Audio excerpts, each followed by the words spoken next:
தமிழ்நாட்டு நான் கேரளால இருக்கேன். என் ஃப்ரெண்டு தமிழ்நாட்டில் இருக்கான். அவன் என் ஃப்ரெண்டு சரி.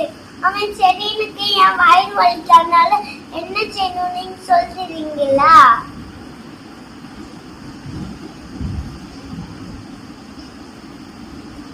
ஹலோ ஹலோ, நான் எப்படி உதவ முடியும்? சொல்றேன். என்னோட தமிழ்நாட்டில் இருக்க ஃப்ரெண்டு, நான் இங்க கேரளால இருக்கேன். என்னோட ஃப்ரெண்டு தமிழ்நாட்டில் இருக்காங்க.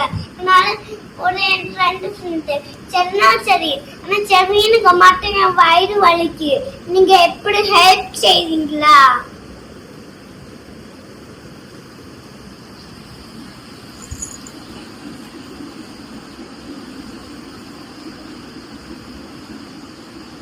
வயிற்று வலிக்கு மருத்துவ ஆலோசனை என்னால் வழங்க முடியாது. நீங்கள் எப்போதும் ஒரு சுகாதார நிபுணரை அணுக வேண்டும். எனக்கு தெரியாது, எங்க அப்பாவுக்கும் தெரியாது.